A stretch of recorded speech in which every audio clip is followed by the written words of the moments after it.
Right. We got microphone. Thank you. Okay.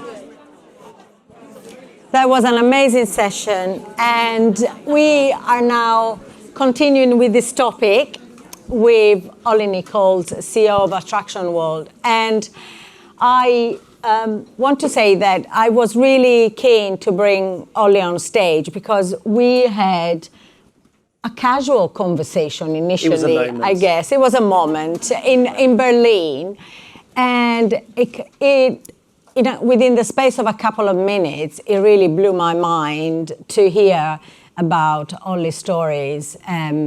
Olly, the chief executive, but also Olly, the neurodivergent individual. And as someone who also has such a lived experience, because I have a son who is neurodivergent and challenging for that, I just thought that it is such an inspirational sort of thing to do, to hear from someone who's gone all the way to become a chief executive, notwithstanding the challenges that you have inevitably had to face. So thank you for joining us and also for supporting the Quiet Hub. My pleasure. So tell us a little bit about yourself and your journey, sort of to get to where you are, as candidly as you did to me, ideally. Okay. Do we start in 1980 or do we fast forward a few years? So, nice to see you all today. And I just want to say before I start, what a great panel we just had, and so many brave people sat on this stage today, really showing who they are behind the mask. So I think it only does it justice that I do the same. So for those of you who know me very well, I don't really care about people's perception of myself. That came from childhood. I didn't learn to talk till I was 3 years old. When I was 3, I then had a stammer. So that stammer stayed with me up until the age of 21. So all the way through my life, there were a lot of huge red flags that were being waved in front of me as a child, from whether it be my stammering, my social interaction, my parents thinking that I was at a school club every night after school, but I was actually in detention. I managed to play that out for a good 5 years until I got expelled. And really, how I felt around large groups of people, how I felt when I was having social interactions, first dates. And I kind of spent this 16 years with just an anger building up inside of me. And the teachers at the time didn't understand what it was. My parents thought I was naughty. I'd been eating sweets. I was hyperactive. It was all down to that. So my parents put me on a sweet diet for about 5 years, the evil bastards. And kind of, I guess for me growing up, ADHD wasn't a thing, hyperactivity was. And then there was naughtiness, and I was a cheeky kid. So I left school at 16. I had 2 GCSEs. Going to university scared the life out of me because my hyper focus would be on things I enjoyed, not doing schoolwork. I'd get agitated. I'd jump off a climbing frame thinking I could fly, and had that superpower. So I had all these kind of roadblocks up until about the age of 16, and my life changed really in my early 20s. I had a friend who passed away, unfortunately, in a car accident, and I decided to move overseas with TUI to do 6 months as a rep overseas. Bearing in mind, I still had a speech impairment worse than Gareth Gates on speed, if anyone remembers Gareth Gates from the days of Pop Idol.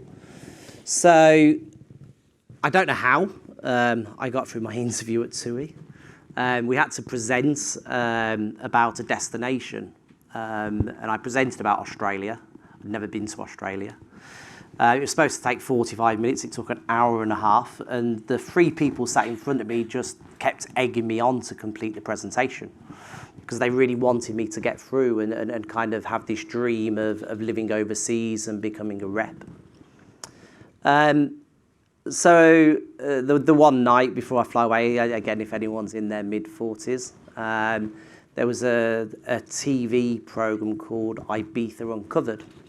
And that had been my catalyst to become a rep. I thought, hey, you know, 21. I looked a bit like H from Steps. Or the guy from Westlife with the vests and the muscles.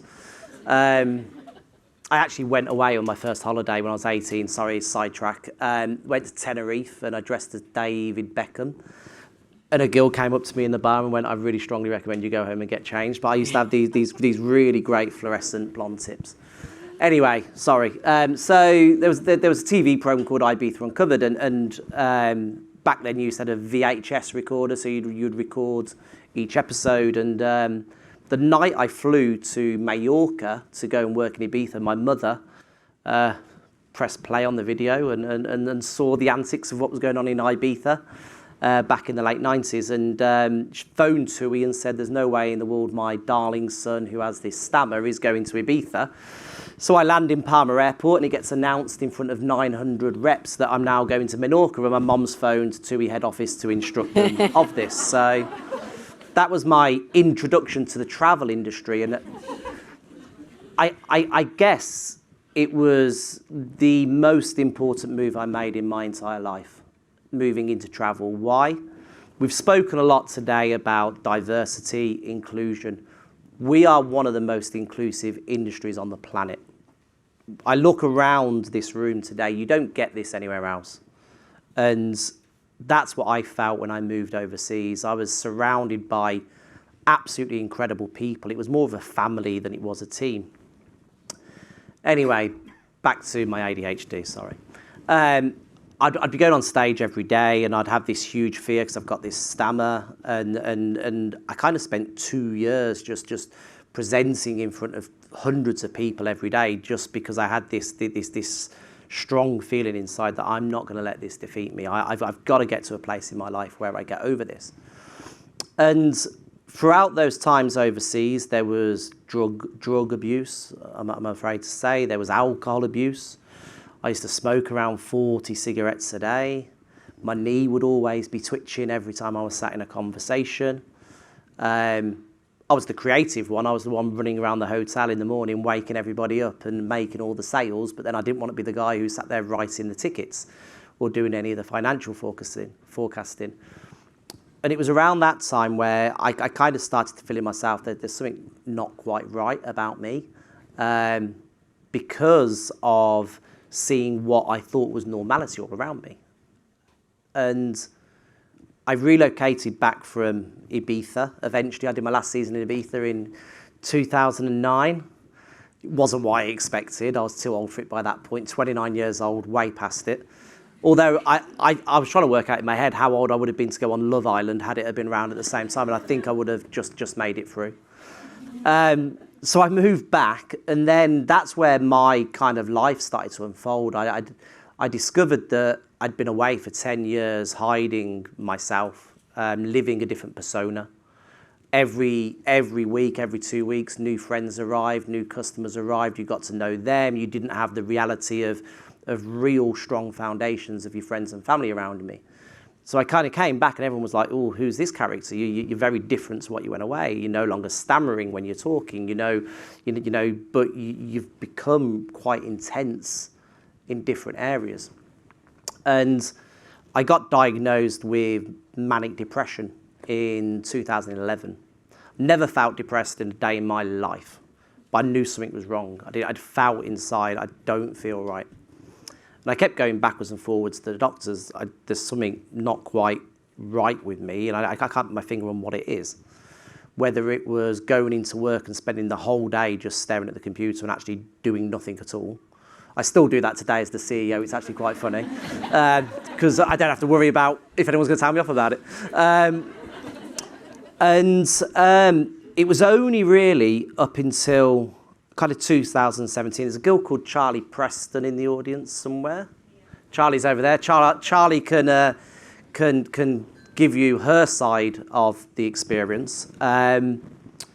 In 2018, I was diagnosed with type 1 diabetes, which came out of nowhere.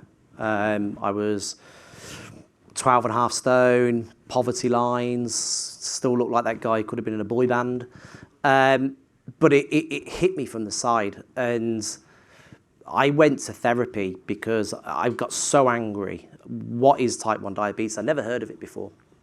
And it was during those therapy sessions, actually, that I got a really great counsellor who actually became a friend. They always say you should never make friends with your patients, but the guy was just incredible in guiding me through this maze of all this stuff I'd suppressed over time. So I just kept pushing things in, and all these anxieties and fears, and walking out on stage to present, push it further down, push it further down. And that was what they believed was the root cause of my type 1 diabetes, was that I'd suppressed all of this anxiety over kind of 30 years. And there's a lot of science behind this now on kind of your abdominal area and how that reacts to stress and anxieties within you. So I kind of sat with him, and you kind of go through this checklist, you want any drugs, or is it a legal question or an illegal question here? Yes, and yes at the time, unfortunately. How are you feeling? And he kind of sat there after doing this questionnaire and went, you're not depressed. I think you've got ADHD, mate. He said, from everything you've just told me and your entire backstory, I don't understand how your GP's not picked up on actually, since going to speech therapy for 12 years as a child, to mood swings, to kind of going through school and kind of the activities around school, kind of where you're at. So around this time as well, I was really angry. I quit my job at City Sightseeing, a company that I pretty much built from the ground up and loved. The team, Charlie, sorry, I never really apologised to you, really saw the kind of brunt of that on those kind of 6 months before I kind of left that company, because it was so difficult to handle that kind of news about the diabetes. And then, as I said, I started seeing this counsellor, and then just before COVID, kind of had a diagnosis. But since the diagnosis, and I know we don't like the word superpower, I use the word clarity. It gave me clarity on who I am as an individual. I know I see things differently to others. I know how my ADHD really arms me with an incredible skill set with people, with my team, with my creativity, with my innovation. We took Attraction World as we came out of COVID from a company that really should not have been trading back to pre-2019 numbers within the space of 8 months. That was through innovation. That wasn't through starting again and doing what we did before. And I've had to learn to manage it. So I go in the office Tuesdays, Thursdays. I don't do emails. I don't do meetings. I just grab the team members that we want to have a chat with, and we go and jam it out in the boardroom and talk about what else we want to do as a company. So for me, it's been about embracing it, understanding it, and using it to my advantage now, because I could sit here and say, well, I've had all these challenges in life, but they've made me who I am, and I've still got to where I wanted to be. So, which is really, inspirational, I think. And thank you for sharing all this and all the vulnerabilities. I think he deserves a clap. Thank you. Right? But what I would like to spend a little bit of time on is really the workplace, because obviously, first of all, the chief executive must have all the answers, right? You're the chief executive, so if you don't have the answer, who does? How does that work? You are quite open about it. Yeah, totally. My whole team. And so, from a workplace viewpoint, how do you think sort of things have changed because of your diagnosis in the way people react to you, but also perhaps the things that you've done to support others? Yeah, no, so we have a very strange business. Sorry, I've got two of my team members sat in the front row.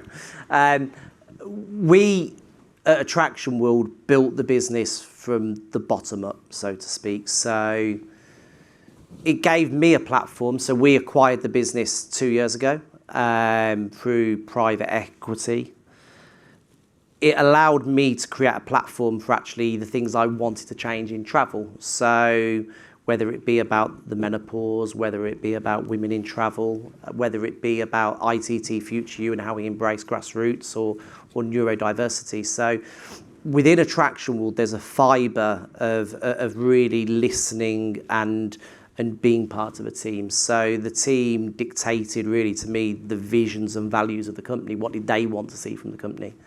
And one of those that really stuck out was be you. I couldn't ask anyone in that room to be themselves if I couldn't be me. So I've been incredibly open. If I'm having, a tough day, the team will be pre-warned. They know I'm going to have a tough day. They know how to act. I've got ADHD and then I've got the diabetes kind of knocking on the door as well, saying, give me some attention. So the team, we just have a very open environment. We do a lot of team activities together. Communication's key. I think communication's my thing. So, that's my one trigger that I always focus on is everyone has to communicate. Good or bad, just communicate. Make sure you've been open with each other. So the team are very much aware of kind of what I have to embrace on an everyday basis, and they've been great with it. Really supportive since I kind of came out, I guess, 2 years ago. Because before that, I was scared of sharing who I was. I worked with a very different team environment where if you showed a weakness, it would be taken advantage of. A lot of narcissistic behaviour within the boardroom. So we kind of moved away from that to let's be open, let's communicate, let's engage. We have quiet areas in the office. You'll usually see me singing and dancing, walking through the office and disturbing everyone. We have group huddles. We had one just a few days ago. We're going to create a kind of grassroots training within Attraction World where we bring in interns, and me and Tia started a conversation. Then next thing you know, there's 20 people in a huddle arguing about the name and how it should work. So that's the environment we have, but it's all about innovation. And we do a lot of Myers-Briggs as well when we go through recruitment. So we've got a really good mix of kind of creatives like myself. My business partner, Justin, is the other scale, introverted, detailed. So actually the mix of us both together really works well for the team. But quiet time, I go out for a lot of walks during the day if I feel it's becoming a bit overwhelming, or if I feel that I'm driving everybody crazy, I guess. We'll have to ask Tia about that.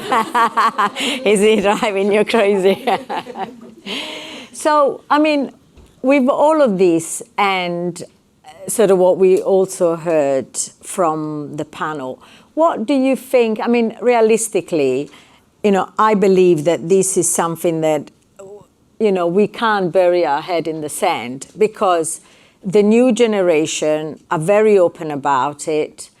There's loads and loads of people who are neurodiverse coming through I have experience of the sort of 15 to 20, if you like, a demographic. But the people that are coming through that are going to be working in the travel industry from now on are much more likely to be neurodivergent and open about it. Yeah.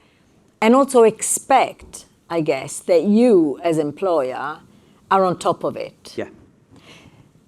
Personally, I don't think we are on top of it as an industry. I don't know whether you think Attraction World is on top of it. Not so.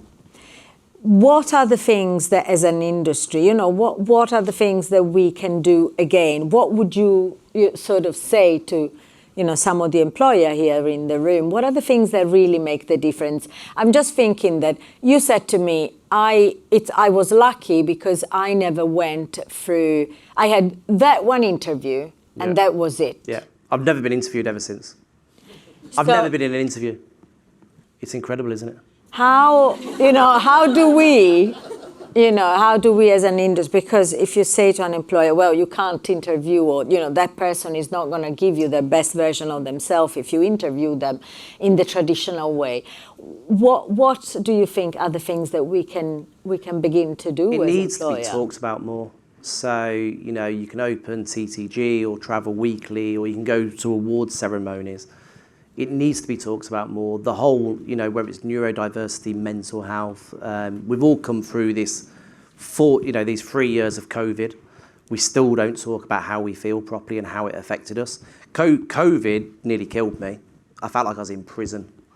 For someone with ADHD sat at home working from home is the worst thing in the world you can do for me. But I talk about it. I'm open to talk about it. And I think this is the challenge across the industry with most layers. And, you know, when I look at menopause, that was a real taboo subject for a 43-year-old, you know, guy who doesn't really know what it is. And then Lindsay, where's Lindsay? She started shouting about it. And I was like, I need to get on this because we need to talk about this. And I think that's my role now. That's my platform with yourself and with these amazing people who have been up here on stage today to be talking about it at every opportunity, because there is so much talent out there within this neurodiversity category that I know Attraction World would not be where it is today without myself. And that sounds really egotistical statement, but I've been able to see things that I was told was impossible to do. And we've made it possible. So I think it's the understanding. It's the understanding of what a neurodiverse key skill set can look like. And I love the examples we heard earlier about, you know, if you've got someone with autism, you know, that can be great with numbers and looking at the numbers, and that's great for any business. And I just think it changes the way we recruit. We've already changed the way we recruit with LGBTQT+.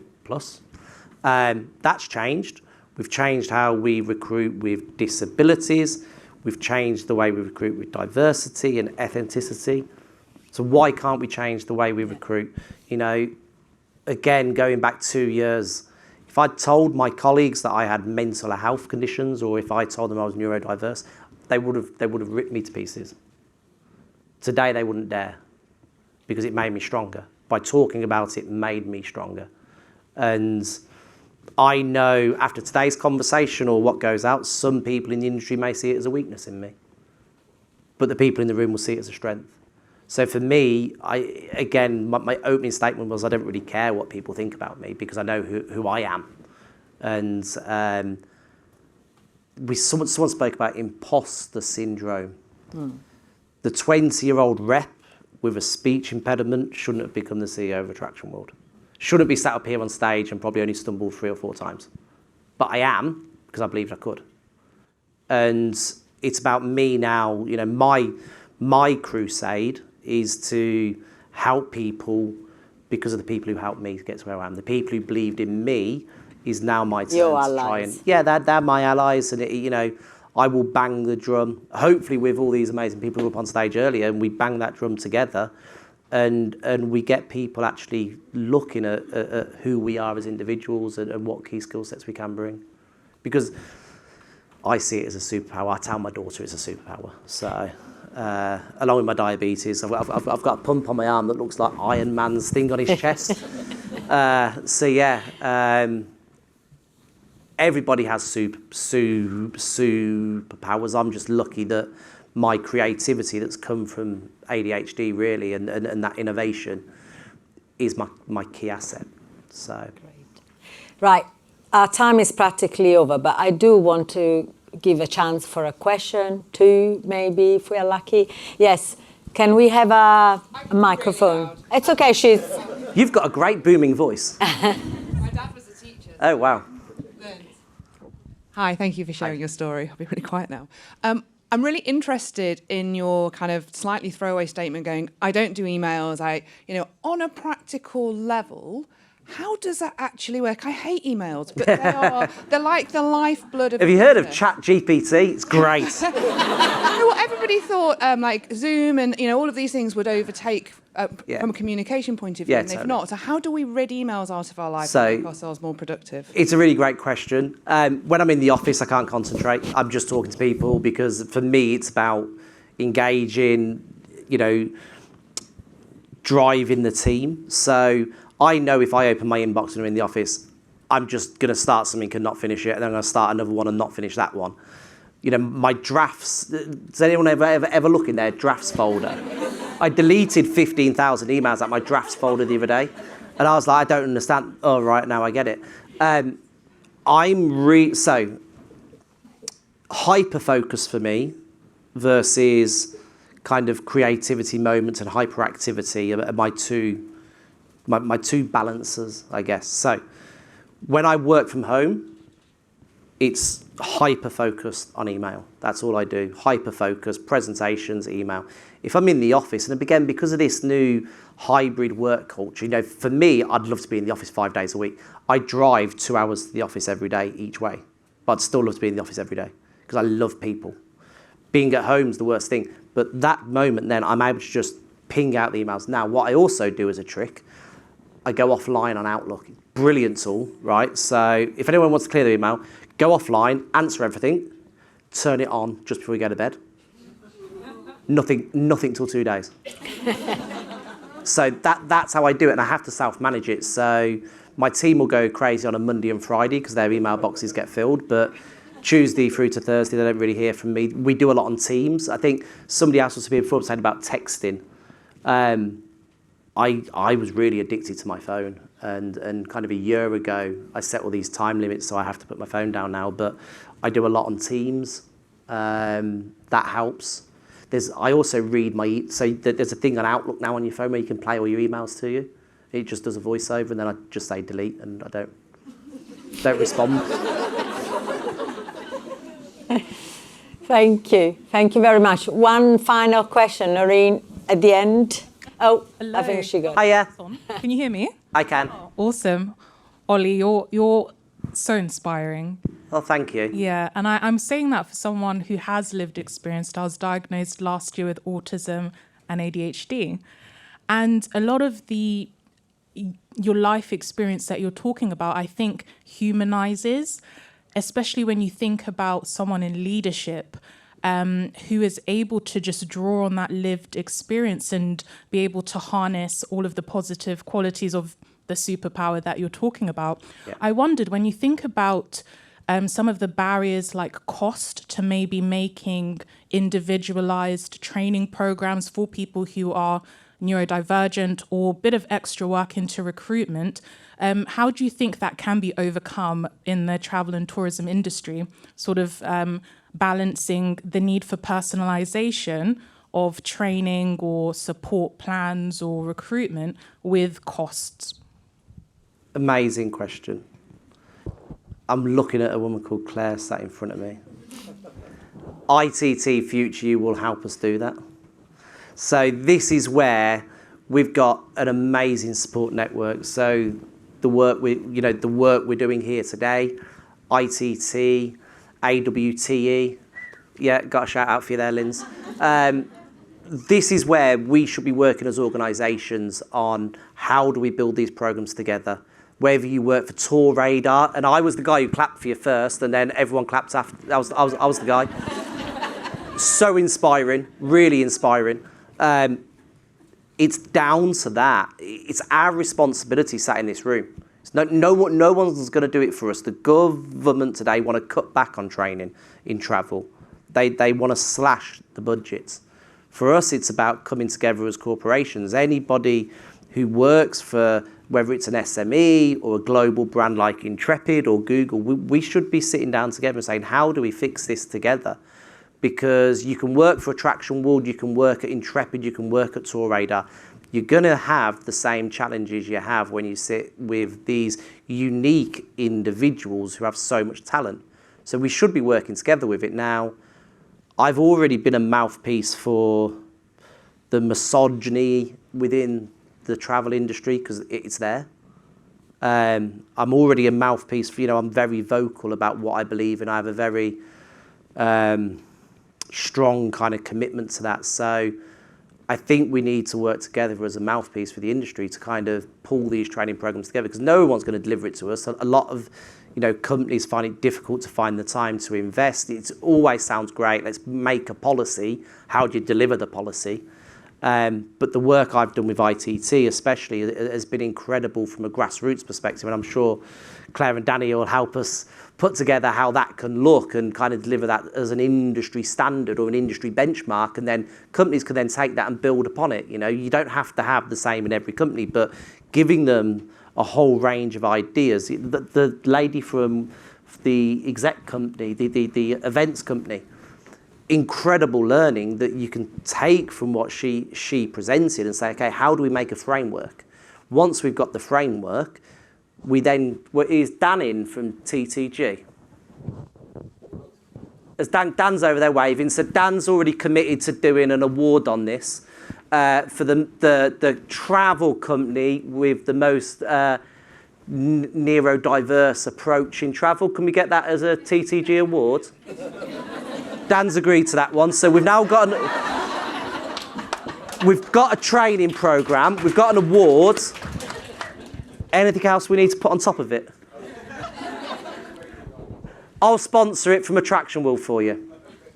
So, and this is how it starts, guys. This is, I'm sure 10, 15 years ago when LGBTQT plus, well, it was LGBTQ at that point, probably, maybe, when that was the talking point and that started being, how do we embrace it? They had, the guys that really took that and moved it forward, they didn't have the support. They worked together as an industry. They pulled it together because they knew nobody else would help them pull that together, because it's not a sale. It's not a PAX number or a bum on a seat. I strongly believe, and at Attraction World now, we've got the most diverse team we ever had.